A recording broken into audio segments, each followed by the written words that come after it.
Yael Rosen in Jerusalem. My colleague Yael Rosen, who worked for 7 years at ANU, the Museum of the Jewish People, is an amazing Jewish educator. She has a life story that transcends the Israel diaspora and world Jewry spaces. She didn't know I'm going to say all these amazing things about her. We partner. We almost never see each other. It was a year and a half before we ever met in person. I'm going to turn over to Yael in Jerusalem, please. Thank you, Scott, and welcome everybody. And on behalf of Enter the Jewish Peoplehood Alliance, I'm very honored to welcome everyone today to the masterclass on media and peoplehood. As proud believers in the peoplehood paradigm, like many of you, we day to day really seek to broaden its appeal and relevance to our member communities and organizations. And really a special word of thanks for the Jewish Federation of Greater Los Angeles for hosting today. My name is Yael Rosen. I'm the director of One-to-One, Enter's growing online Mifgash program that brings together thousands of high school students from around the world for one-on-one conversations. If you're not yet partners of ours, please feel free to reach out to me, and I'd love to discuss engaging some of the younger members of your communities. Here in Israel, I'm an active member of the Israeli Peoplehood Coalition, and it's really exciting and a pleasure to see colleagues in North America gathering under a parallel framework. So have a wonderful meeting, a wonderful day, and enjoy developing new and existing connections. So that. Thank you. Thank you. We're devoted, as we say on the website, and every time we meet, we're devoted to the idea and the practice. And today we're going to be debating the idea and also hearing how three amazing media ventures practice the art of people. We've got this mantra around, to quote a colleague who's not here today, Laura Shaw-Frank from the American Jewish Committee, that it's really, she boils it down, and I love this, to two words, connectivity and literacy. And metrics of Jewish people don't thrive unless there's connectivity. We're connecting now in ways today that we didn't do in centuries past, but we're trying to keep it. We're trying to maximize modes of connectivity, but connectivity without literacy and literacy without connectivity doesn't really add up. So this is what we're focusing on today, how to enhance those two magical operative ideas. Media is a powerful tool, and we'll hear more about that in just a minute. We're meeting under this umbrella, this campaign that we call Jewish Peoplehood Coalition, and we're designed to foster collaboration. The Jewish world is crowded, some would say cluttered, so we're not trying to clutter it up, we're trying to maybe declutter. So this is like a very good meeting if you're OCD. This is like a good content-driven meeting about media people. We're gonna organize, and everyone's gonna walk out of this an expert on how media is fostering greater connectivity, literacy. We're gonna allow people, if you don't mind, during the discussion, the 3 different rounds of discussion, chime in, ask questions, argue, mention your name, something about where you work if you can. But we're going to dispense with introductions. I'm going to do a quick roll call so everyone knows who's in the room, and then I'm going to turn it over and I'll introduce Paulette Light to start us off. We have Paulette is here, who is the director of the Charles Bronfman Prize and was a board member of Camp Ramah in California. We said we're in a little club of the Leshavarniki, people who have former tons. So she's a former board member, who's a co-founder of IKAR, a major anchor of Jewish life here in Los Angeles. Scott Lesensky, I work at Enter, the Jewish Peoplehood Alliance. We have people from the Forward, the Glazer Foundation, the Israel Policy Forum, the JFNA, several people from the Jewish Federation of Greater Los Angeles. Thank you, Noah Farkas, who's also here in the room. We have someone from the Orange County Jewish Community, Open Door Media, Reboot Studios, UCLA, Universal Music Group, the World Union for Progressive Judaism. Take a deep breath. Where is Andrew? There he is. 70 Faces Media, JTA, Jewish Funders Network, Jim Joseph Foundation, Hadassah Magazine, Hinenu, Institute Reconstructing Judaism, the Gilbert Foundation, the Glazer Foundation. We have someone from Resetting the Table. People will pop in and out from 5 different Jewish community centers in Baltimore, Nashville, Orange County, Toronto, and Tucson. Someone from Jewish Public Affairs Committee, California, Project Shema, the URJ, and the Z3 project. We'll hear from Amitai right in just a minute. Did I mention the JFNI? We'll hear L'Kol Ish Yeshem goes the famous Israeli. So those are the organization names. I'll allow people to, you'll offer your own names. Some of us are here wearing many hats. Maybe some have no hats. I don't have a hat. Mom has a hat. Paulette, you are so kind to moderate and steer this. I'm going to try to fade into the background. Can I turn it to you? Terrific. Yes. Thank you so much, Scott. And thank you to everyone there. I'm like a little pin over here, but I'll speak hopefully loudly enough and turn it to the people who are really speaking. So this is going to have three parts, as you know. We're going to talk about some insights from Israel and the Jewish world. Then we're going to move on to innovation and new frontier, then education and pedagogy. There are incredible speakers that each will have about 10-15 minutes to share with a little bit of a prompt, and then we'll open it up to questions. So it'll be a half hour. So to begin, I want to also ask just an overarching question to our panelists. And as you may know, that there is a new study from Moore and Associates that was sponsored by the Weinberg Foundation that JFN is also partnering with to distribute about how Jews are perceived in media. And I guess the overarching question that I'd actually love for you to answer as part of your presentation is, how do we express the diversity of our Jewish peoplehood? Oftentimes, even beyond the stereotypes, Jews are portrayed as top executives, entertainers, and often we don't see the side that we all know many of our people are a part of, which is not everyone is economically stable as a Jewish person. Not everyone is Ashkenazi or white, so how do we really share in media that we are not a monolithic people? So just to throw that out to you all as you begin. So we're going to begin with Uri Heilman from 70 Faces Media. Hi, Uri. Thanks for being here. I see you as one of the boxes. Yes, hi. Thank you. So Uri manages JTA in Hebrew, the JTA in Hebrew program for 7 Faces Media. And we all know many of the 7 Faces Media brands that are in our inboxes every day. So Uri, I'd love for you to begin and actually just start by talking about Israeli Jews and their perception of diaspora Jews. We know that many Israeli media outlets don't even have a dedicated professional to talk about global Jewry. And many times it's just about crises or other aspects of Judaism that isn't necessarily seen by Israeli Jews. So we'd love for you to talk about 7 Faces Media, how you came upon it, what your goals are, and maybe potential impact. So take it away. Great. Okay. So before I share that, I just want to talk a little bit about what you said. I think you really hit the nail on the head when it comes to the perception that Israelis have of American Jews and worldwide Jews. Simply put, I would say Israelis don't really think that much about Jews in the diaspora. They don't know that much about Jews in the diaspora. They do care to some extent. They care about when there's an anti-Semitic attack, God forbid a terrorist attack, when there's a crisis. I would say that they know about and care about Jews overseas about as much as American Jews know about and care about European Jewry, which is to say kind of broad strokes, vaguely, but not too much. And there's not that much natural interest. So the problem that we wanted to solve for when we launched this project, JTA Hebrew, was how to get Israeli Jews to know about and then to care about Jews worldwide. We are a media organization. I'll talk a little bit about what we do for a minute. JTA is a news site and syndication service that's actually been around since 1917. We serve as a syndication service for more than 70 different media outlets worldwide, including several in Israel in English, Times of Israel, Jerusalem Post, Haaretz in English, Ynet in English, Arutz Sheva.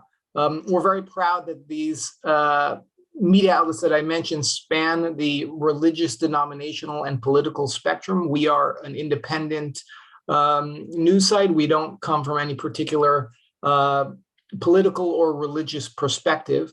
And we're part of the Jewish nonprofit digital publisher 70 Faces Media, which also runs a few other brands you may have heard of. Hey Alma, which is content directed at Jewish millennials, Kveller, parenting content, Mind Jewish Learning, what it sounds like, The Nosher, what it sounds like, and the New York Jewish Week, exactly what it sounds like. So we figured we're a media organization. If we want to get people interested in worldwide Jewry, and really 80% of worldwide Jewry outside of Israel is North American Jewry, it's about informing them. We have this great tool that we have reporters all over the world that regularly write and cover news and feature stories of Jewish interest and concern. And what if we could put this in front of Israeli readers? Well, we knew that there was no chance of us, if you build it, they will come. Marketing to Israeli readers would be like a tremendous lift. What we believed is that the only way that Israelis would consume news and information and learn about American and worldwide Jews was if it were placed in front of them on a silver platter. So what does that mean for the Israeli reader, for the Israeli public? That means putting it in a media outlet that they already consume, whether it's Ynet or Ma'ariv or Israel Hayom or Haaretz or any of the other major Israeli news outlets, spanning the ideological and religious spectrum. And for Israeli editors, we face the same challenge. As you mentioned in your introduction, very few Israeli media outlets, I can only think of actually one, has a dedicated person covering the Jewish diaspora. They have people covering foreign affairs. You might see stories about China or about the war in Ukraine, or about something happening in Colombia, but they're generally not about Jews per se. And we realized that the way to do it for these editors was also to place it in front of them on a silver platter, to basically give them publication ready-made articles that they could run in their newspaper. As a news outlet, we had that credibility with some of these news outlets with whom we worked on their English sides, and we built it gradually with those with whom we did not work. And what we began doing was translating our material into Hebrew, select material about worldwide Jews from all over the world, and producing some original material in Hebrew, and providing it to these editors for their use. At first, we tried to charge them, and we quickly learned that that was not going to fly. And then we began providing to them for free. So the goal of this was to educate and inform Israeli Jews about the Jewish diaspora. We believe that if they knew more about American Jews and worldwide Jews, they might be more sensitive to diaspora Jewish concerns, and it might deepen Israelis' sense of shared destiny and Jewish peoplehood with Jews worldwide. So here's the primary way that we functioned. We provided publication-ready content about Jews worldwide directly to Israeli media outlets, and they published that content with a syndication partnership.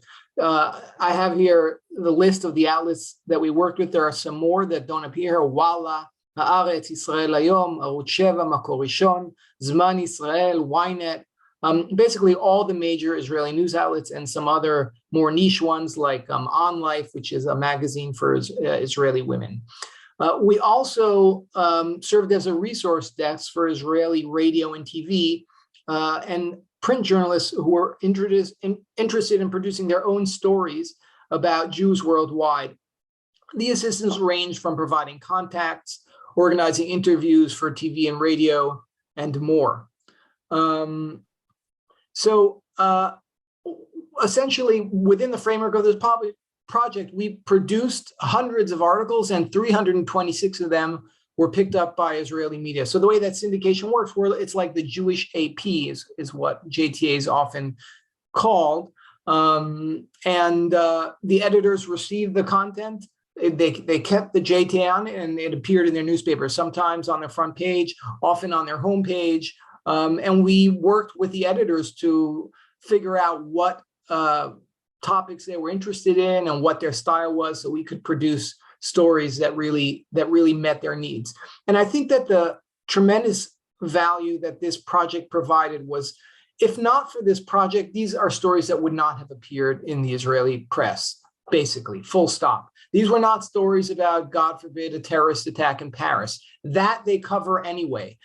These were not stories about economic meltdown in Argentina. That's something they would cover anyway. These were stories that would not otherwise have made it into Israeli media.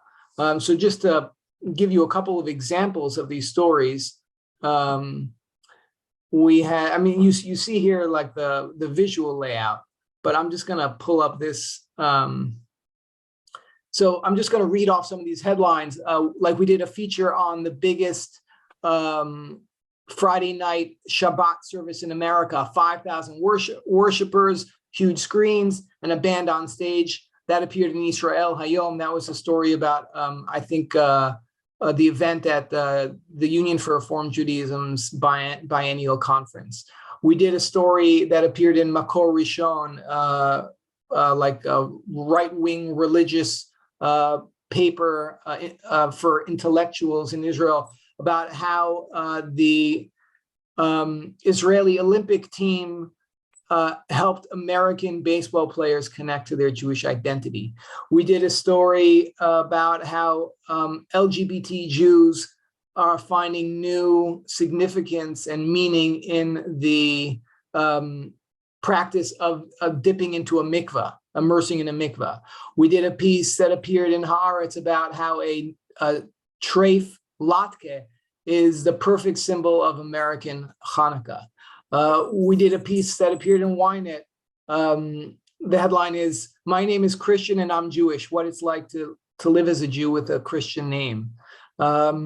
We did an analysis piece that appeared in Israel Hayom about how Orthodox Jews were brought over to the Republican Party over time. Another piece appeared in Haaretz about why the largest Jewish cemetery in Holland has become a pilgrimage site for Black Americans. We did a piece for Ynet introducing a profile of the first Chinese American rabbi, Jacqueline Matas Muchin.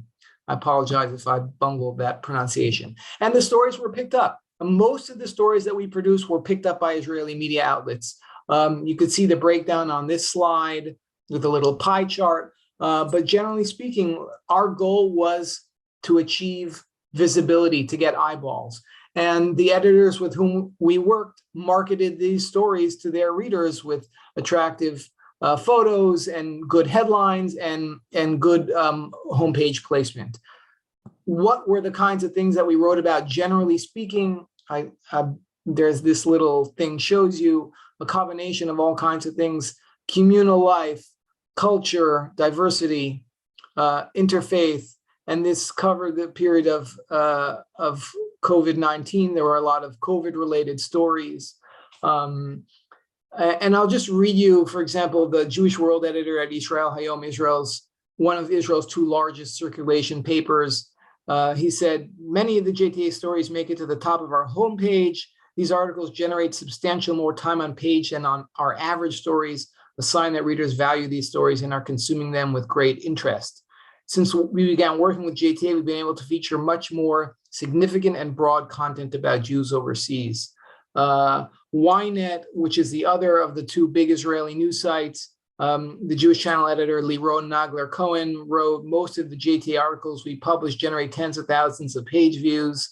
And we also get assistance from JTA for our own Jewish World coverage."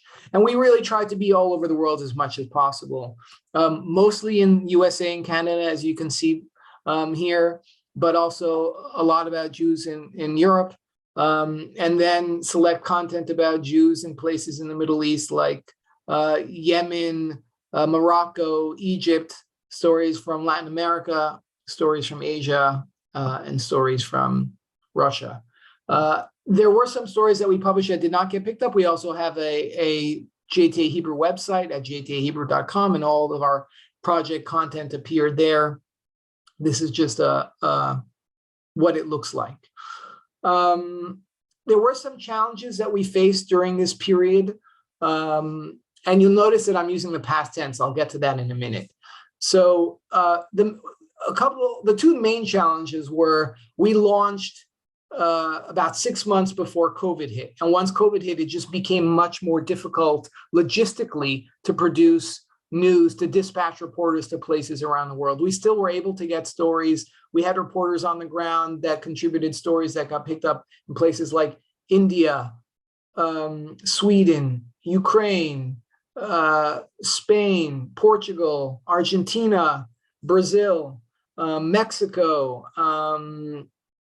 the UAE, but definitely it was difficult not only to produce the news, but also there was a time for about a year there where all activity, all life activity was kind of in a deep freeze. So it was harder for us to find stories. And the other thing was that this project overlapped with a period of great political instability in Israel, 5 elections in 3+ years. And there was just not that much room in Israeli papers for content about the Jewish diaspora because there was so much else going on. And I think generally the challenge that we face in the Israeli media environment is that the primary focus is on domestic affairs. And when there is interest in diaspora Jews, it's primarily about anti-Semitism, terrorism, and Holocaust. The other thing that we learned was that Israeli media outlets want stories that are exclusive to them, which is very different than the way JTA works with its American syndication partners, where we produce a story and then it might appear in Chicago and LA and Florida and Toronto and Australia and South Africa. And nobody cares that it's been printed elsewhere. Whereas in Israel, if it appears in one place, nobody else wants to touch it. The other challenge that we had to do to deal with was to establish the trust of Israeli media in JTA as a credible and quality news source. And this is particularly challenging given that the fact that this project was funded initially by the Israeli Diaspora Ministry. So we worked very hard to basically build a firewall that kept the Diaspora Ministry away from any editorial decision-making or any meddling whatsoever of any kind. And we were fortunate in which to have a partner at the time that enabled us to do that and to understand that this will only work if they take a very hands-off approach. Where are we now? So I alluded to this at the beginning. We launched a project in 2019. Our funding lapsed at the end of 2021. We continued to self-fund it for another year, but unfortunately we had to suspend the project earlier this year for budgetary reasons. I think it's a shame because there are not a lot of channels for the Israeli public to learn about diaspora Jews, to learn about the diversity of Jewish life in the diaspora, the vibrancy of Jewish life, and the challenges that different communities face in different ways. And I think that I'm a big believer in information, and if there's not a way to get that information to the Israeli public, they're just not going to be aware and they're not going to care. And the diaspora will once again fade into this vague, like gray area that it happens somewhere else. They don't really think about it unless there's a flare up. And I think it's very important that we keep that channel open. So I hope that we could resume this program at some point. And that's it. I was told to keep this brief. So I'm going to hand the baton over to whoever is next. And if you want to ask questions now or open it up for discussion, I'd be happy to do so. Sure. Maybe we'll take a short round of questions if there's any questions either in our room or how do you want to do or you want to raise your hand? Why don't you take the share screen off and we'll put everyone back on gallery view. We'll go first to Evan Hochberg, maybe online. Yeah, thank you, Uri. Voices in. Uri, that was great. Kol hakavod. Yeah. Great. So it's great to see everyone. Thanks. Uri, great to hear your presentation. So I guess I was interested in it seems like you're setting out at the beginning what seems like a chicken or the egg question, which is it that Israelis are not interested in diaspora because they haven't been exposed or they're not seeing articles about the diaspora, or is there something substantive there? And so I was thinking about that also, both because you sort of started with that Israelis are generally, it's just not on their radar, but then also in your challenges, you listed that news editors are not interested in the diaspora unless it's anti-Semitism or stories like that. So do you have a sense after doing this project of what is the interest level of Israelis, or what is causing us not to be on their radar? Sure. Thank you, Evan, for that question, and it's good to see you. I think that the more you know about the topic, the more you care about that topic, and it's hard to care without knowing. So that's one of the driving principles behind JTA's work generally. We see ourselves as a connective tissue in the Jewish world that connects, say, a Jewish reader in LA to what's happening to a Jew in Athens. The more you know about it, the more you care about it. So I think that when it comes to the Israeli public, which feels similar toward American Jews as American Jews feel toward European Jews, I think the more they know, the more that they do care. And I think that, the challenge, you mentioned, somebody mentioned in the introduction that, we should know that Jews are not all entertainers. Well, in the media business, I feel like we all do have to entertain. And it's almost like coverage of education. If somebody said, hey, I want you to read some stories in the newspaper about education, like that's, on the face of it, it's not as easy a sell as like the 50 best movies to watch on Netflix this month, which is like the highest rated story on the New York Times every month without fail. What you have to do is you have to couch that in something compelling, something engaging, something intriguing. And that's the challenge that we face on with this program. And that, frankly, we meet every day. We try to find interesting stories and compelling stories, because when you are scrolling through your phone, or in the old days when you got a newspaper on your doorstep and you open up the paper, right away, most of the articles you're not going to read. And even the ones you do, you're only going to read the top few paragraphs. Our job is to engage you, to grab you at the headline, to grab you in the lead, and to keep you reading. And that's what I think we did with this. The data that we got back from our Israeli partners was that these things did get consumption. But the media industry has been undergoing consolidation for a long time in smaller budgets. And Israeli media outlets, frankly, don't have the budget to cover diaspora Jewry. It's expensive, it's difficult logistically, and it's easier for them to serve up the domestic stories that are kind of the red meat for their audience. So one of the leading North American arts and cultural organizations is Reboot. And Noam Drury, who's our next speaker, is a leading executive and principal at Reboot Studios, which is part of the larger Reboot family. And they are dedicated to sharing universal stories through a Jewish lens. And so, Noam, I'd love for you to just speak a little bit about what you're doing, how the space is going, what your goals are, and do you have an audience? Awesome.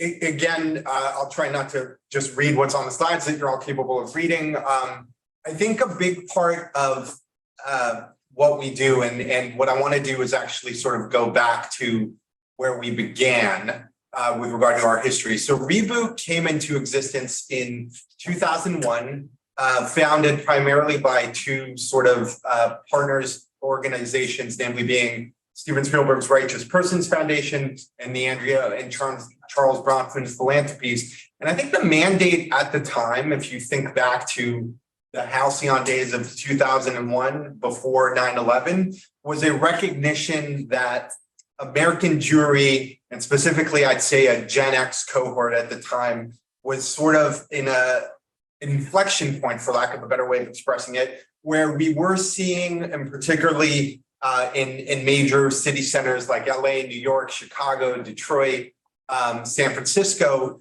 some attrition in that a lot of American Jews felt disconnected. They didn't necessarily belong to a shul community. There was intermarriage, just general assimilation, and sort of a notion that maybe a creative class of 20, 30, and 40 somethings who were in media and technology and philanthropy and academia and journalism and politics could really seek to sort of revitalize and quite literally reboot the customs, traditions, and practices of a Jewish cultural faith, less so perhaps a religious sort of sensibility. And one of the things that was central to that was trying to rethink the paradigms of what our traditions were and develop cool creative executions to sort of make Judaism cool again, relevant and resonant, not only to a Jewish community, but also the expression of Jewish values and ideas for a secular and non-Jewish community as well. And those included things at the time in our first 10 years of existence, like Sukkah City, where we commissioned a number of architecture and design students and had a panel of leading designers to imagine what the sukkah of the future would be. We got about 100 submissions, and then we picked 20 of them, and there was an exhibit in Union Square Park in New York for a month. Or the National Day of Unplugging, which was an outgrowth from an initiative called the Sabbath Manifesto that recognized that there were a lot of customs and practices of being observant for the Sabbath, but how would you apply those to a world that focused on maybe putting your screen down and being of service and finding ways to sort of reconnect with nature and one another. And that became a large-scale national and now international production.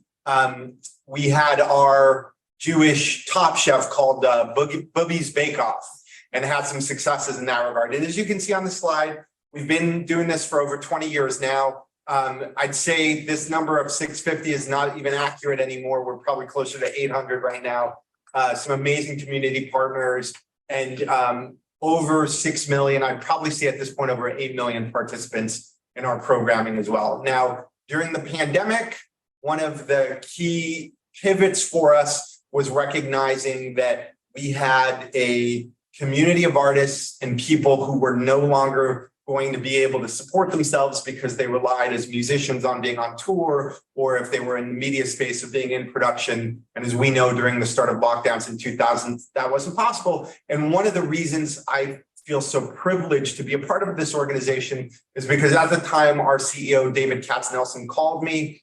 He said, I know our people are struggling. I'm going to make $500,000 available, just start funding people's creative ideas. And one of those ideas that emerged was Saturday Night Seder. And the idea and the rationale behind that being that a significant number of our members are Broadway performers and theater performers. And we knew that they needed a creative outlet. So the idea there was get them and get some of the leading names in Broadway and the theater world to essentially put on the coolest Seder any of us wish we could ever be to. I have to interrupt. I watched. I don't know who watched. It was awesome. More than once. It was like- so awesome. I was like awesome. And one of the things that we're incredibly proud of is also that initiative managed to raise over $3.5 million for the CDC Foundation at the time where, people didn't know what was going on with PPE and, all of those other important considerations in that regard. Interestingly enough, from that, our head writer on that project was a brilliant young writer comedian by the name of Alex Edelman. And we are now the co-producers of his show on Broadway that premieres tomorrow. So anyone who's going to be in New York, we're at the Hudson for 10 weeks.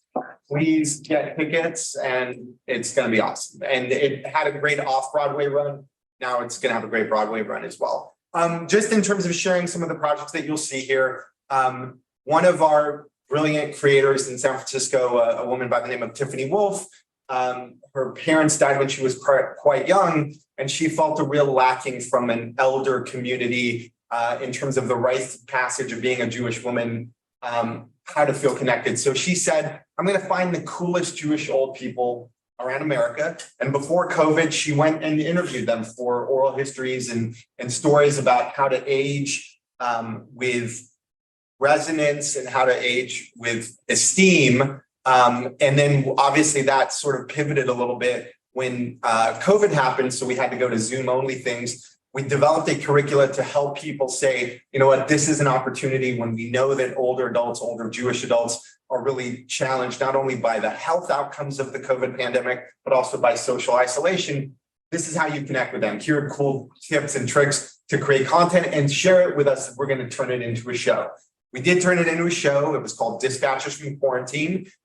We were shortlisted for an Emmy that year. And in addition to all the amazing community of people you've never heard of, we interviewed Larry King and Norman Lear. And I'm happy to say that the late, great Carl Reiner, 3 weeks before his death, we were the last interview that he ever gave. Wow. And you can find that content at silverscreenstudios.com and on YouTube as well. Dawn, we'll send it to everybody. Yeah, I'll send you guys a ton of links. Dawn is our annual, even though we didn't do it this past year, effort at a 24-hour Shavuot live stream. Think of it as our version of the Jerry Lewis or Chabad telethon. Some of it is a lot of fun. Some of it, you look at it and it kind of me as a creative makes me go, oh, okay, that was an interesting execution of doing that. But we had great success there. We partnered with Hillel to do higher holidays, no cannabis connotations intended. But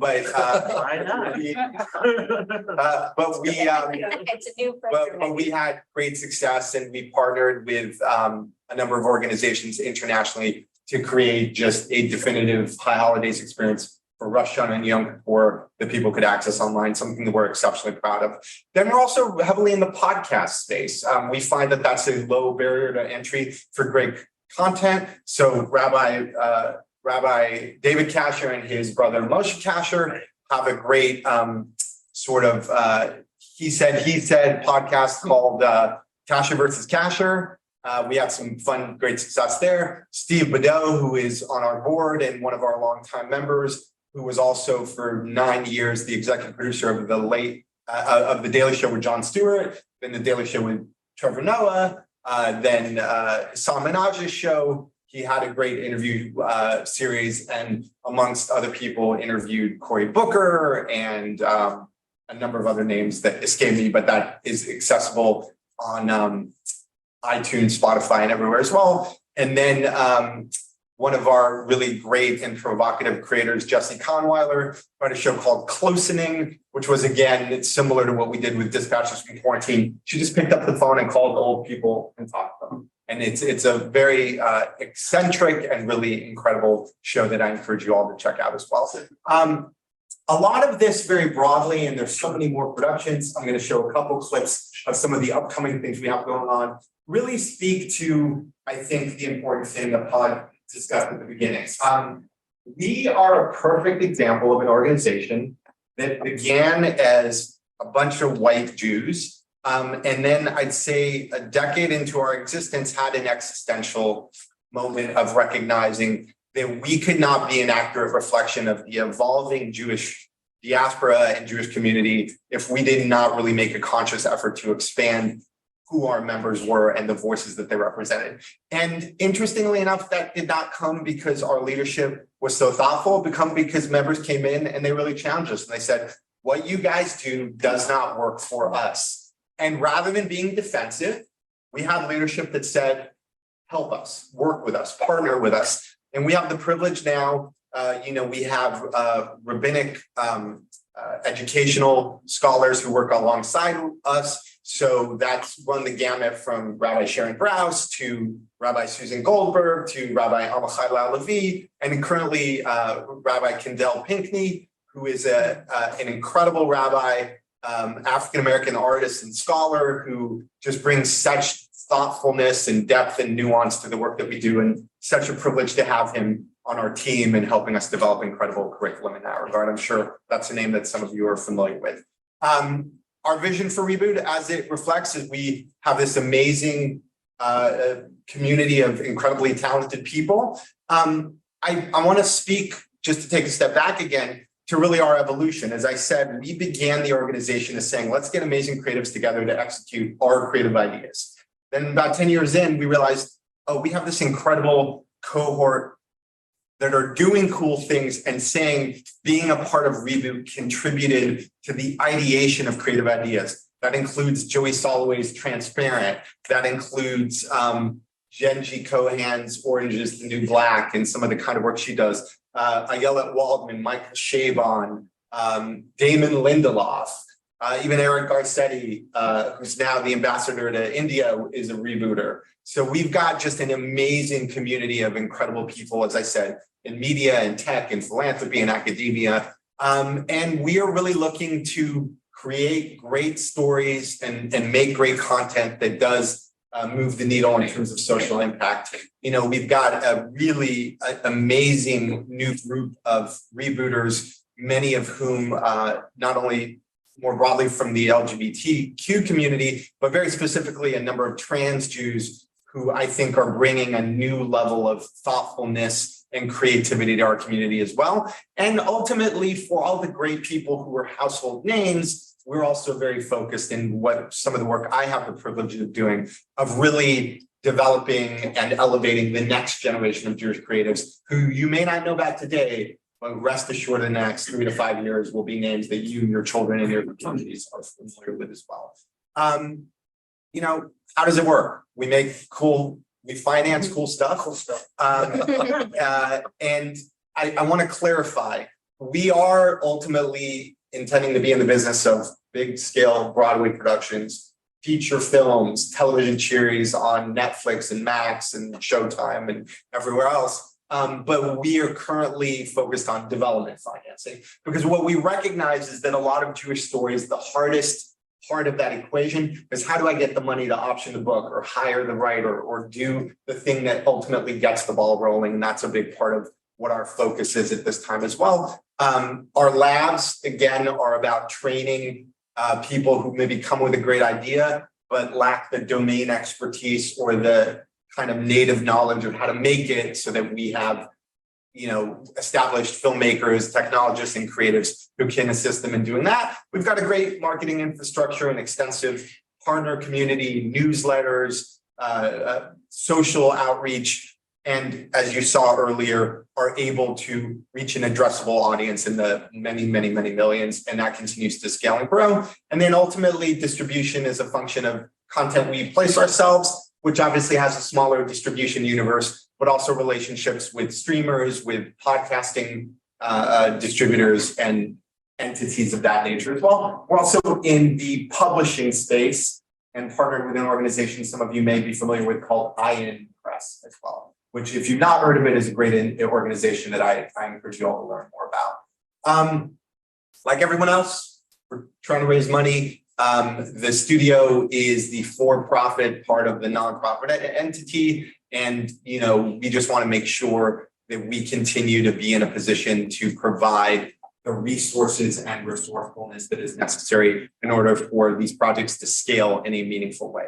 Our framework for how we make decisions, sorry about that, is ultimately just about recognizing the cultural metrics, the financial viability, and the things that can have the most meaningful impact. There's a lot of great ideas that come our way, but if we don't feel like we can make a meaningful contribution to getting those things out to scale, we're probably not the right partner at this juncture. The most amazing advisory board, you'll see some of the names. They are Emmy, Tony, Oscar, and Grammy winning creatives, executives, and a bunch of badasses. And you can look at the names, and I can't speak highly enough of them. It's such a privilege that people at this level of professional excellence are excited to work with us and lend their names and lend their support, which is really a privilege. We need money. We all need money. Let's help each other raise money together. And you know, the testimonials I think speak to, again, the fact that a lot of the people who are at the top of their game professionally felt like they were lacking in a fundamental Jewish connection, and Reboot has really provided that for them in a meaningful way. And we're so privileged to talk about that. We've got a great community. I'm going to show you just 1 or 2 quick clips in terms of some of the work we're doing. Mickey Rapkin, who is a journalist and author, wrote the book that was the basis for the Pitch Perfect franchise.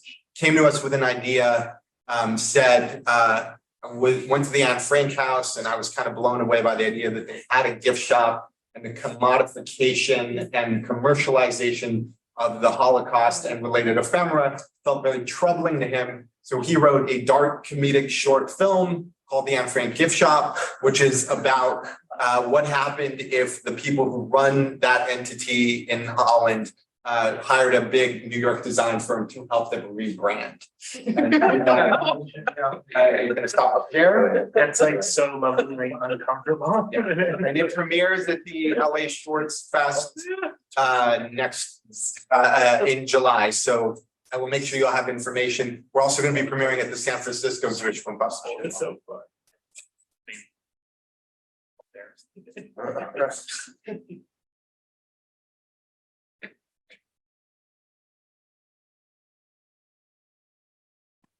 Just I'm gonna let you. Okay. Yeah, you do it. Thanks for your patience here, guys. Tee it up. We do Jewish people well. We're not producers. Of course. Here's a brief excerpt from the Anne Frank gift shop.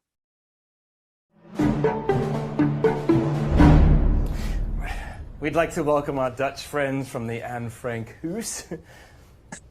We are so excited to be with you here today. Well, maybe excited isn't quite the best word. We were very impressed by your work with the Human Rights Museum in Atlanta, getting young people talking and tweeting about such a difficult subject.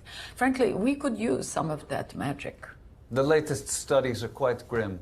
2/3 of young Americans are unaware that 6 million Jews died in the Holocaust. We've seen the report. 11% somehow believe Jews caused the Holocaust. We are also quite concerned about online reviews. The only thing that stands out about this 17th century canal house is the infamous line outside. Who would leave a Yelp review on the Anne Frank house? This is not Yelp, that is Condé Nast Traveler. So that gives you an idea of the more comedic sort of take on what we do. I'm not going to just jump ahead to a little more serious of a matter, namely being the challenge we're all navigating, which is how we use media as a way to address the challenges and the disturbing rise in anti-Semitism, find the deeper connections to it as an outgrowth or an expansion of the white nationalist movement. And we are partnered with an incredible internationally recognized peace scholar named Eric K. Ward. For those who are fans of the punk scene, was one of the founding members of Sublime, and draws a real correlation between how the punk skinhead movement and the fact that they were not about racism and anti-Semitism can give us some important inferences and lessons as it relates to the challenges that we face today. So here's a brief clip from the upcoming documentary we produced called Understanding Hate. We are in a moment now that we recognize anti-Semitism, but we won't recognize the thing that's actually fueling it.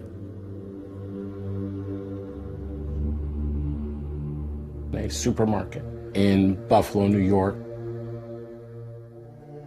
a garlic festival in Gilroy, California, at a Walmart in El Paso, the Tree of Life Synagogue in Pittsburgh. In those cases, Black, Latino, Jews, they were all killed by individuals who believed that they were in a war against the Jewish community. These killers all indicated in their writings that they were targeting these groups because they saw them as puppets. And the puppet masters are named as Jews. The truth is all of those victims died over anti-Semitism.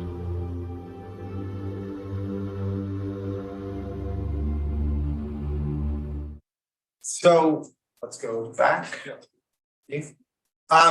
So, we run the gamut. We want to make you laugh. We want to make you cry. We want to make you think.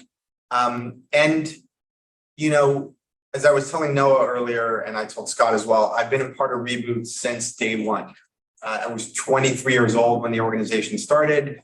I was lucky to get to be a part of it. And like with any other relationship in your life, sometimes you're more connected, sometimes you're less connected. But the privilege of the work that I get to do now and the creatives with whom we get to work is a recognition of the fact that Jewish is not a binary, and this incredible community of Jews that we have, Jews of choice, Ashkenazi, Sephardic, Mizrahi, and the whole panoply of Jewish stories is what we're focused on in a way that is the highest and most exciting impact possible. You know, one of the things when we put out our last request for submissions is an Indian producer reached out and said, I have an idea for a show about the fact, sort of briefly touched upon in a documentary from a few years ago, but this is a scripted series about the fact that 4 of the most seminal people responsible for the founding of Bollywood were Jewish women.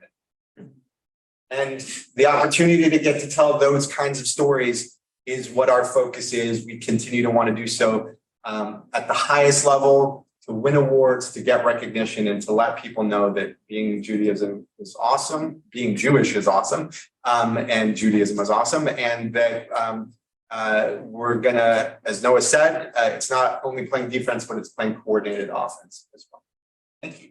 We have time for a few questions, if there's any, or there's any. Can we collect questions, comments, you know, anyone who's online, maybe we'll collect a few and do a lightning round if you're right. We're gonna print a t-shirt that says Judaism is awesome. And being Jewish is awesome. Yeah, Noam, thank you. It's great to meet you finally and to connect. I look forward to connecting after.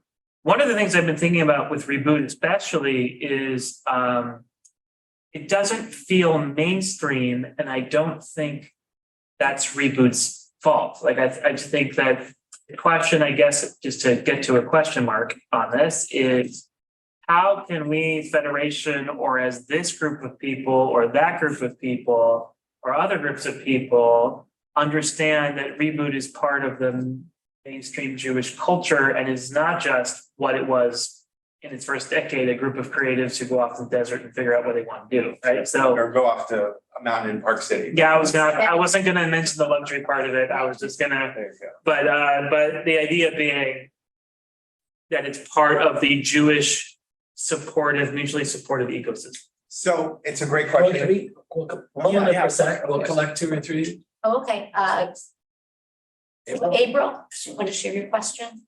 And then Noam can answer.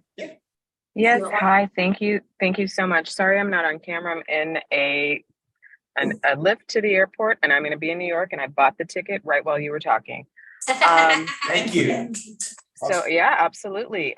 Black and Jewish, Bluish. I'm with Project Shimon, Jubian Princess, and I am wondering, I hear a lot of you talking about representation in some of these things, and so for each of the organizations, I'm curious, A, what your current status, and B, what your commitments are to ensuring that your leadership, staff, videos, content reflect the diversity that are the Jewish people. And I'm including Jews of color, queer identified Jews, disabled Jews, and the like on your staff and to be reflected in your, like I said, leadership and public facing works. That's 2 pretty big questions. Let me start with April's question first, and thank you. I appreciate the question. I think that with regard to speaking to your question about commitment, I think the proof is not in the pudding, the proof is in the eating, by which I mean that, if you look at the content that we're putting out there, it very much represents the diversity of our member community. As I said, our community is 800 plus strong. I'd say 35 to 40% are represented by non-white, non-Ashkenazi Jews at this point.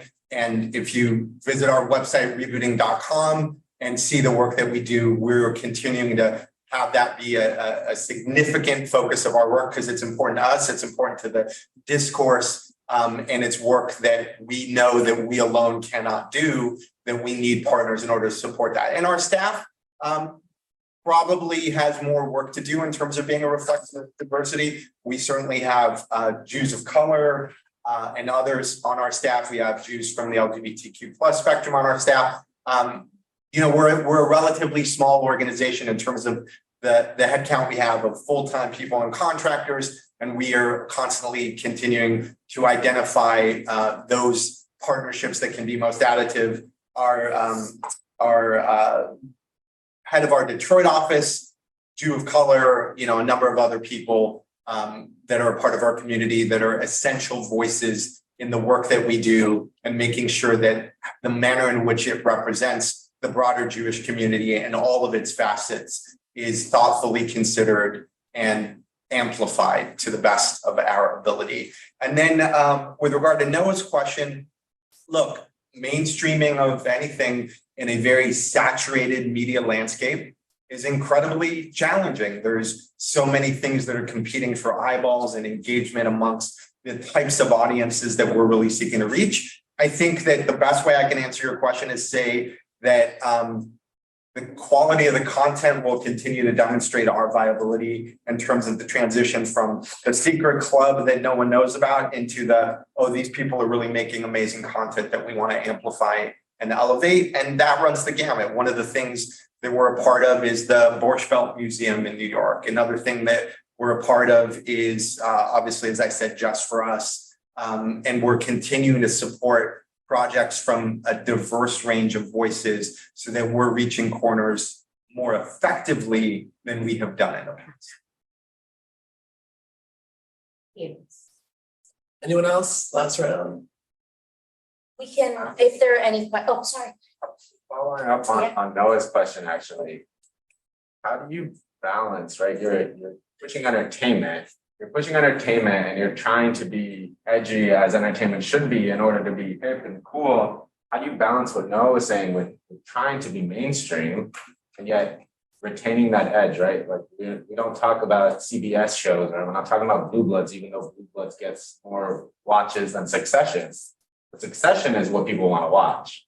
How do you balance that? So, it's funny. I've found this experience in my professional career as well, outside of the Jewish world, just in film and television, is, how we thoughtfully consider definitions. So the problem with mainstream today is that niche and edgy is mainstream. And what I mean by that specifically is just recognizing that the only thing I would challenge about what you say, I don't think we're trying to be hip and cool, because I think if you try to do that, you ultimately fail. But the balance becomes, how can you create authentic Jewish stories that recognize that, again, Jews don't look a certain way. We don't all control median banks. We're not all wealthy. One of the projects we're doing is a documentary series called Jews Without Money. And what we are trying to balance is, what is the thing that, based on the creatives who are involved in it and how we might position it in the marketplace, can hit kind of this perfect jet stream of opportunity. We greenlit the Anne Frank gift shop because Mickey's awesome, and we felt like it was an interesting discussion. Then, in the last 6 months, Anne Frank is sort of having her moment in a way, which is distasteful to say, but authentically, the Meet Geist story, A Small Light, that was on Nat Geo, the fact that if you go to any newsstand on Fairfax or on Pico right now, the cover of Life magazine is dedicated to Anne Frank. Anne Frank was the subject of an episode of the FXX series Dave about the rapper Lil Dicky. The new memoir, Hannah Pitt Gosler. Yes, 100%. So all of a sudden, and we're going to have the premiere of our poster and an article in GQ day after tomorrow, basically talking to Mickey, interviewing him, saying, why is Anne Frank having her moment, and where does your film fit into that? So the best answer, in the very long-winded way that I can provide to your question, is it's the perfect sort of Venn diagram of cool content, cool people, and the right positioning in the marketplace. And that means an understanding of the PR strategy, that means an understanding of the creative strategy, and ultimately a little bit of luck as well. So hopefully that sort of answered your question. was Thank you great. so much, Thank you. Nam. I would love to bring Jeff Handel into this conversation as well. Yeah, sure. Jeff is the head of video at Open Door, DOR, like Lador. And what they have is the Jewish world's largest collection of educational resources for young adult audiences. And they are spotlighting, they have some peoplehood content to spotlight. And I'd also like to bring in, as we're talking about content distribution and how to effectively get the message out. One of once it's in. Open Door's leading content partner is Z3, and we have Rabbi Amitai Freiman on the Zoom with us. And Z3, they're going to talk about Z3 and partnership. And so first, Jeff, why don't you just start us out, telling us a little bit about Open Door, and then Amitai can join us later on, telling us about the partnership and how to get the word out. Sure. Okay. To start off, my name is Jeff Handel. I'm the head of video and YouTube at Open Door. I've been with the company. I've been with the company for just under a year. I'm coming from a film background, and I ran a creative marketing agency in Israel. So I'm going to do my best job trying to paint a picture of our organization as a whole, even though I'm pretty focused on YouTube and video in particular. But yeah, basically Open Door is our parent company. You might be more familiar with our external brands like Unpacked. That's pretty much our like biggest external facing brand right now. We have YouTube channels, we have podcasts, we're all over social media, TikTok, Instagram. And also we have one of the biggest organic Jewish websites as well, called JewishUnpacked.com. I'm going to start off with like a high level, and then we'll kind of work our way down into like the divisions of what we do and our process and so on. At a very high level, I'll try not to repeat the slides, but it's hard not to. Media is the language of today's generation. 20% at least of teens are going to YouTube on an almost daily basis. 95% have used the app, at some point. TikTok obviously is fast growing. This might not even be accurate today. These numbers are changing on a daily basis. Instagram, obviously next, and then Snapchat, Facebook at the bottom. But the point of all of this is that basically teens, which is our target demographic, and then also up to 34, I'd say 18 to 34 is our sweet spot target demographic. Young Jews, they're on the internet. They're all over the internet. So we're trying to basically, meet them where they are in terms of engaging them with media. Can't not quote the professor Scott Galloway. Again, basically like, CNBC TV shows, we were talking about Succession a minute ago. I think the last episode got something like 2.9 million views, which obviously is very high, but that's, nothing in comparison to what a Mr. Beast episode is getting or something of that nature. So obviously, young teens and our target demographic as a whole are getting most of their information from the internet, from social media, and that's really what's shaping their worldview and especially their view of America in particular. Our focus is, again, like 60% of the young Jews, 22 to 40, don't have a connection to Israel. And that's a large number of Jews, at least in America. So we are really working on trying to target this specific demographic. Obviously, as you get older, the numbers are broader, more connected to Israel, and our target demographic, unfortunately, is not so connected to Israel. So we're trying to basically, again, meet them where they are with our media and hopefully educate them about Israel, about Zionism, about Jewish history, Jewish identity, Jewish peoplehood. So our mission is to strengthen the understanding of young Jews with Israel, with Judaism, with the Jewish people as a whole, and also basically address the challenges that young Jews face today, anti-Semitism in particular. And our vision is to be the address for the most engaging content about Israel and Judaism as a whole. We're basically the fusion of education and media together, and doing our best job to basically engage people again online with educational and entertaining content. This is a video that will hopefully do a better job of explaining what we do. How does Yeah, we should be on. It goes to Vimeo though. This one's not on YouTube. Should I just click this on? Try it. You don't have to. I don't think. I think it'll just go. Yeah, try it.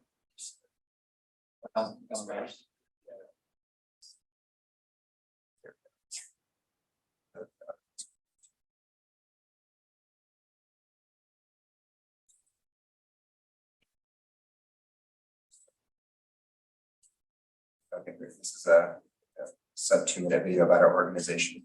The Jewish world is faced with the question, how do we reach, educate, and inspire the next generation? Today, as never before, media is all around us, informing how we view the world and helping us understand our place in it. This new media landscape presents an unprecedented opportunity to reach, educate, and inspire Jews all over the world. With over 10 years of experience, Open Door Media is the leading creator of Jewish educational media content, bringing Jewish ideas, values, and stories to life on today's most popular and far-reaching platforms. We do this through our 3 divisions. Our film production company produces award-winning films and is beginning to develop new television series with Israel's top talent. Our digital edutainment brand, Unpacked, reaches millions of viewers annually with its short video content on YouTube and TikTok, podcasts, and our publishing site, JewishUnpacked.com. And Unpacked for Educators features content from both of her sister brands, accompanied by extensive educational resources, reaching educational institutions and students around the globe. With the help of our many partners, the impact keeps growing.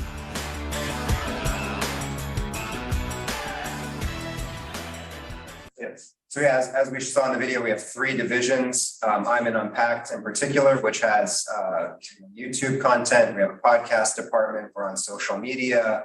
And also we have a website, JewishUnpacked.com.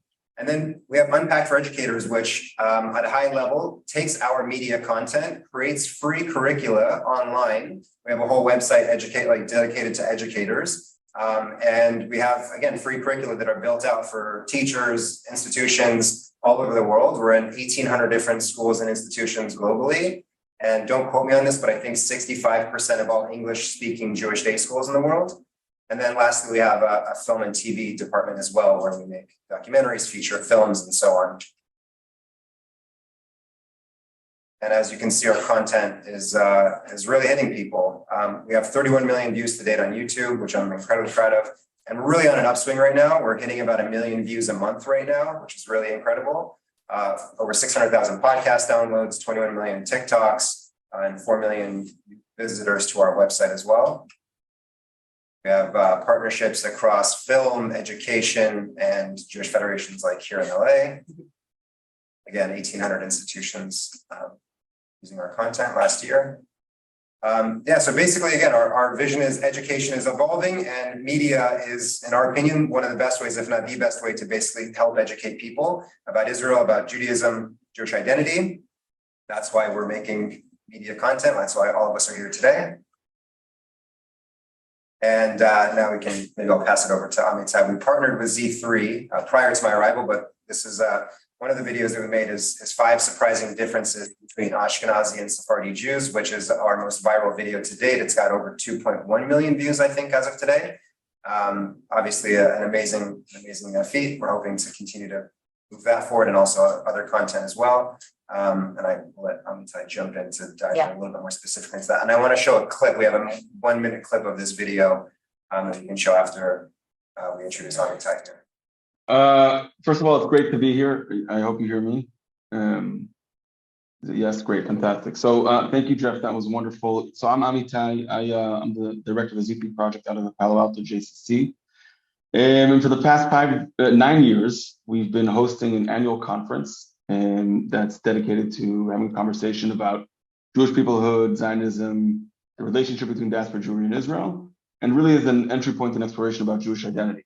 And so that's my day job. And we, in 2020, when everything went virtual, we were thinking about a way to make content and take our conference to a virtual experience in a way that was more engaging and gave people a way to participate in the event. And this was kind of our crossover into media and digital creation space, where we've worked with Open Door and also our wonderful partners at JTA here and 70 Faces Media. So Uriel and Leo were on the call as well. So we had a great opportunity of kind of taking what we do in our brick and mortar institution at the JCC and share it online in a way that's more accessible to folks who can't make it here in person. And so that was kind of the bridge for us in like what's happening in real life and into what's happening in the virtual space. So our first series that we did with Unpack or Open Door was around these 7 priorities of Jewish life. And it was a way to give people insight, the kind of 7 pillars of Jewish communal organizations, regardless of where they are, so in Israel and diaspora. And that was the first series, and that covered things like arts and culture, and Shabbat, and ritual, and identity, and education. And that's the first series. And then we started developing our second series, our second round with Open Door, which led to this video, the most viral one, which I think the reason it became so popular is first of all, it's excellent. It really is, I think, and it arrived in a moment. Noam mentioned earlier about how some of these things, in terms of timing, are serendipitous, and that you never know. Like, you feel like you need to invest in something, and then something happens in the popular culture that kind of gives it a boost. You catch the wave, so to speak. So that's kind of what happened with that video. And the 4 second videos that we did, that we're going to watch a clip of one of them in a minute, and we're supposed to expand kind of different angles of, I'd say, Jewish collective identity and consciousness around the differences or the similarities between different groups and different elements, whether if it's within the Jewish community, regardless if it's in Israel or North America, or if it's between the way Jews in America and Jews in Israel see and think of themselves, and some of the ideologies that kind of inform them. That's when it comes to content. I think what's interesting, I think, for us to think about, because we are not a media company, right? We are a JCC, and the parts that we found relevant, or the opportunities, really, how do we bridge, or how do we tell, beyond just what we're doing here, not as only as like a yes, as a tool for engagement and education, and of course to tell our story more broader, but how do we kind of replicate what's happening in person to a broader audience, so that becomes kind of like ultimately a feedback cycle, because we're not trying to substitute one with the other as online engagement, but kind of help it inform each other. So what does our content look like here, and what does it kind of look like on the online thing? So that was kind of the loop in, or the time to working with Unpacked and reaching their schools, and all that work that came with it was incredibly rewarding and meaningful in that sense. That's really, in a nutshell, the essence of the relationship there. And it's really about just enhancing this sense, or this consciousness of a shared understanding, or a shared language of who we are and our different elements. I do want to say a word though about audience for a moment, because something that comes up in terms of reach, and it's not meant to give ourselves an out, or an easy kind of like an excuse, I'd say, for what we might perceive as a limited reach. As you all know, and are bigger experts in it than I am, identifying and locating our audience is incredibly important. And so I think that specifically for our work, we're not trying to compete with Succession, and we're not trying to compete with Candy Crush or Dua Lipa or whatever, any of these other like international content creators, whatever platform they are on. And our audience is much smaller in that sense, for us at least. When we think about who we're trying to reach, we're primarily focused on, I'd say, the Jewish community, the Jews of the world. And that's I don't know what we're up to these days, 15 million, 16 million, 17 million. And then those who kind of, might be allies and support and think of us, but like to think about our core constituency and measure ourselves and our success against that. That's our own way of looking at our reach, because just because we are on the same platforms doesn't mean we need to be thinking about reaching the same amount of numbers. And that's not meant to be a cop out, but to what we're trying to do, but mamash being focused and helping us also inform the tone and the content of our videos, right? What is the story we're trying to tell them? So it cuts both ways, both in terms of measuring our success of reach and also informing what's going on in those videos. So that's, I want to put that out there from our perspective, how we think about that question. Turn it back to Jeff, and who can share just a minute of the clip. Thank you. We are going to, I did a sidebar with Jeff. We're going to share the videos to everyone in their full length after the program. We're going to use our time together to do some together time. We'll throw to the both of you a round of questions, comments. If that's all right. Yeah, absolutely. Yeah. So I have a question for Can all you, of you. I neglected earlier to ask people when they Yeah. chime in, if we don't introduce you, to introduce yourself. Yeah, hi everyone. My name is Mena. I'm with Universal Music Group. And thank you. These presentations are really informative and insightful as I think about my own communities in the diaspora and Ethiopia in particular, and what we can learn from what's happening in the Jewish community. I want to ask about, in the advent of reality television, I watched the entire Jewish matchmaking, and also My Unorthodox Life, and the same conversations happening with the Indian matchmaking, right? And the diaspora saying, oh, there's an avenue for us to see ourselves in this representation. At the same time, other critics saying, maybe it's the nature of being sort of the first to get a main audience. There's higher standards to follow. Are you actually perpetuating stereotypical tropes of the community, or are they at the same time also windows of opportunity for the Jewish community in this case to kind of reflect their own communities? And so what do we make of shows like that and reality TV in particular? Is this it's something that everyone is addicted to, I think, but then do you see this as a viable opportunity to reflect the sort of diversity of the Jewish community? Yeah. We go. I think no one answered that. Sure. I'd like to respond to that in two ways. One is, I am very aware as a creator and consumer of media that not all things are for all people. So to me, criticism is always an interesting thing, because I think some criticism is well-founded and thoughtful. Others are just because people want to be haters. The reason I'm framing it in that context is I personally am not a fan of reality television, but I understand its kind of cultural context and why it works and why people sort of identify with it. So in terms of the kinds of content we create, the matchmaking folks and their show on Netflix, they came to us about that. It just wasn't the right fit for us at that time. But then someone came to us with a Amazing Race style game show called Tikkun Olam or Tikkun, and I'm like, yeah, I want to do that. So to me, I'd say that in terms of the work that we want to really get behind, leaning into the uncomfortable is a win, but it has to be purposeful in a way. And there are times where I think that perpetuation of tropes can be harmful. I think most of the time that's probably true. But then the reality of it is that tropes and stereotypes emerge from maybe some interesting interrogation of a truth, and we want content to explore that in a way. So a little long-winded simply to say that not all stuff that some people say is bad, but I think we have to be responsible stewards of understanding why we're getting behind content. And I think, to your point, this was true in the early aughts. This was true during the Writers Guild strike in 2007, and it's true now. 90% of ABC's fall schedule is all reality. I think that everyone, whether they be Jewish, not Jewish, wherever they fit into the equation, may enjoy some measure of the Housewives or Big Brother or whatever. So how do we fit into that? And I think that that's something we just constantly look at on the basis of what is it?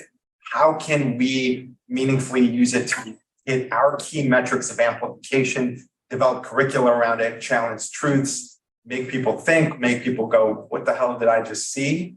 And it's sometimes it works, sometimes it doesn't.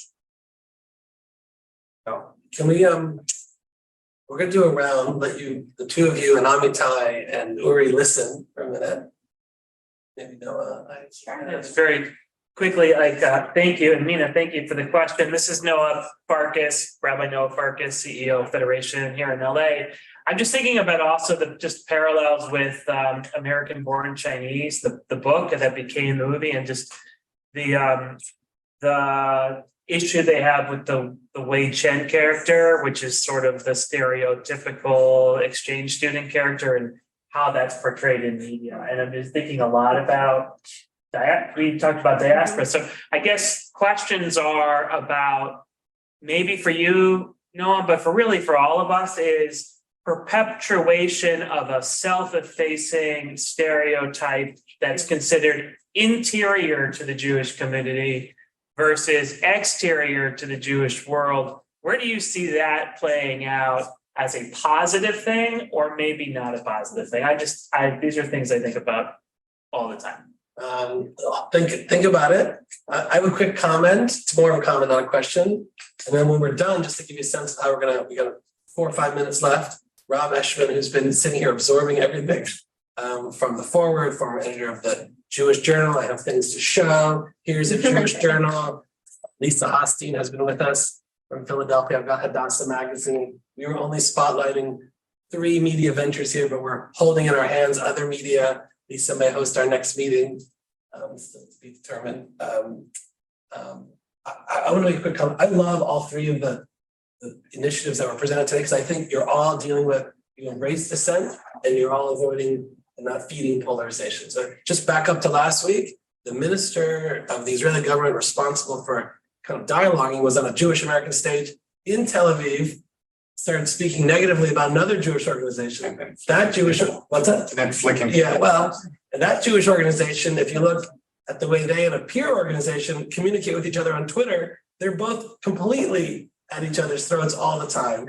We've got situations where dissent is rejected and delegitimized all the time. But we've also got a day-to-day, we say like a yom-yom kind of a tempo in our Jewish world where polarization is just kind of accepted.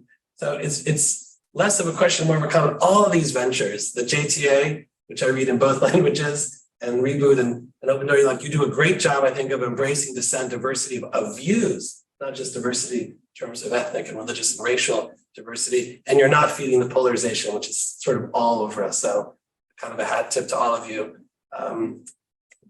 Before throwing to Rob. Yes, first of all, thank you so much. And this is kind of a rhetorical question, actually, to you, Reverend Parkins. I know. So, but you don't have to answer it. You can just think about it. I'm not a panelist. I know. This is the community that we're building together. And I'm reflecting on what Amitai and Jeff had said about the need for distribution. I'm reflecting on Noam's sweet spot of we're not just making things to make things, right?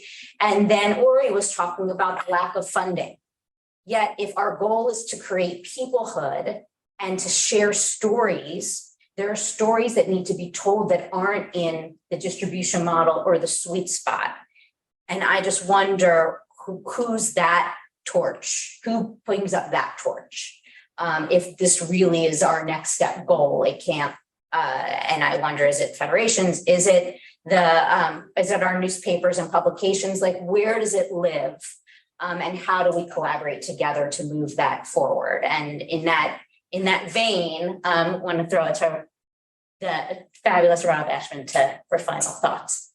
Wow, I am really absorbing. This is so my name is Rob Eshman. I was an editor and publisher of the Jewish Journal here in LA for 20 years. I was there for 27 years. I left. I was doing writing. I now run a foundation in Santa Monica called the Amork Foundation, which is not Jewish. Sorry.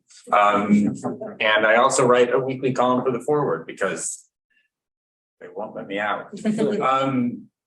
And they asked me to just give some comments. You know, I've been in the Jewish media business for my entire life mostly. And there's such a disconnect between what I just witnessed here with you all and this audience and the presentations and the conversation in the broader Jewish community. The conversation in the broader Jewish community is depressing and sad and fearful. And this is just the opposite of that. This is like, we were doing these amazing things. We were reaching millions of people. And I'd always suspected when I ran a Jewish media company, which wasn't a Jewish media company when I started there, it was a little local newspaper. The media was the future of the Jewish community. There was no community without communication. And that if you wanted to build community, the best way to do it was through communication. And everything I saw here today is basically the realization of that, the idea, you know, but you're doing it better and more creatively than I could ever imagine. And I think the disconnect between this, what's going on here and the rest of the Jewish community is we have this pernicious idea that was made into a best-selling book that people love dead Jews. And it's just not true. It's factually not true. And it's a really dangerous idea that somehow part of this Jewish community has absorbed. And the truth is just the opposite, that people are curious about Jews, and the people, according to the polls, as Americans, Jews are the most popular minority religious group in this country. And they've been that way for decades at this point. People like Jews, they're curious about Jews. They don't know much about Jews. I think they asked 4 questions. Pew did a poll 2019. They asked 4 questions about Judaism. Like, one of them was, who was Maimonides? Which, let's face it, most Jews don't. In fact, we were in Spain. We were in Spain. We wanted to Cordoba, where Maimonides was born. And we went to the Maimonides, we spent the morning looking for the statue of Maimonides so that we could touch the toe, and so we did it. And we were like, wow, Maimonides. Then we walked away and we're looking at the guidebook and go, no, that wasn't Maimonides. It was another Moroccan saint or somebody. So, but they don't know. And so there's this opportunity when you talk, Yael talked about the 2 measures being connectivity and literacy. So I really see the goal here is there's 2 buckets. There's connecting Jews to Judaism, and those include Israeli Jews, as Uriel was saying, and then other Jews, as you guys are doing Unpacked. And then there's connecting non-Jews to Judaism. And in those buckets, and the subsets of that are non-Jews that are curious and affectionate towards Judaism, which is the majority of non-Jews in this country, and the non-Jews that have antipathy towards Judaism. And it would be interesting, and I'd kind of like to, in the next minute or so of my comments, just raise these questions. I don't have the answers. How do you reach them? Nothing that I saw really was directly addressed at that group, but it's an interesting thought, interesting challenge to think, how do you reach the people that really don't like us or that really, for some reason, have negative views of us? So I don't know the answer to that, but I do think it's interesting. And I think that a lot of them, not all of them, some of them are unreachable, whatever, they're just crazy people in the world, but some of them are reachable and they just don't know. So that's one question I have. The other issue is if there's no community without communication, there's no communication without conversation. And one of the challenges, I think, of all the forums that I heard about today is that they're basically unidirectional. We're giving you content. And yeah, there's comment sections. There's comment sections under your videos, which I read the comment sections. I probably spend more time reading the comment section a little longer than the videos, but they're fascinating, but they're also kind of unidirectional. It's like, ugh, we put it out there. And usually polarizing. And polarizing.